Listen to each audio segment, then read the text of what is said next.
નમસ્કાર, તમે જોઈ રહ્યા છો TV17 ગુજરાતી। ડભોઈ શહેરમાં શ્રદ્ધા સેવા અને સંસ્કારનું સુંદર દ્રશ્ય જોવા મળ્યું છે।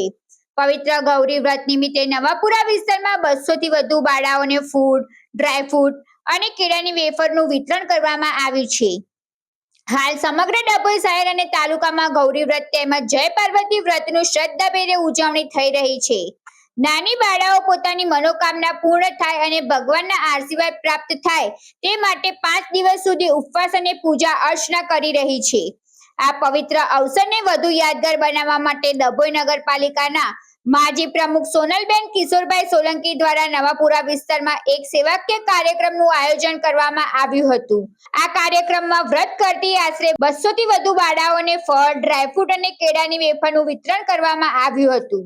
આ કાર્યક્રમનો હેતુ માત્ર પ્રસાદનું વિતરણ કરવાનો ન હતો, પરંતુ વ્રત કરતી બાળાઓના સ્વાસ્થ્યનું ધ્યાન રાખી તેમનો ઉત્સાહ વધારવાનો પણ હતો। બાળાઓએ પણ આનંદ અને ઉત્સાહપૂર્વક આ સેવાકીય કાર્યને આવકાર્યું હતું। ઉલ્લેખનીય છે કે સોનલબેન કિશોરભાઈ સોલંકી સામાજિક અને સેવાકીય પ્રવૃત્તિમાં સતત સક્રિય રહે છે।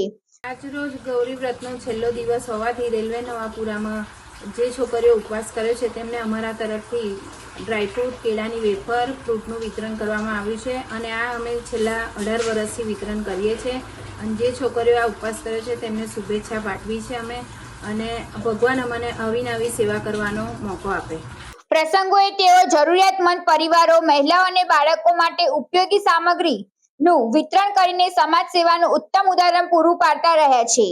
આવા સેવાકીય પ્રયાસો સમાજમાં માનવતા, સંસ્કાર અને સૌભાગ્યની ભાવનાને વધુ મજબૂત બનાવે છે। ગૌરી વ્રત જેવી ધાર્મિક પરંપરાઓ સાથે સેવાભાવ સાથે જોડાયેલા સમાજમાં સકારાત્મક સંદેશ પણ પ્રસરે છે। આવા જ વિશ્વસનીય સમાચાર માટે જોડાયેલા રહો TV17 ગુજરાતી સાથે।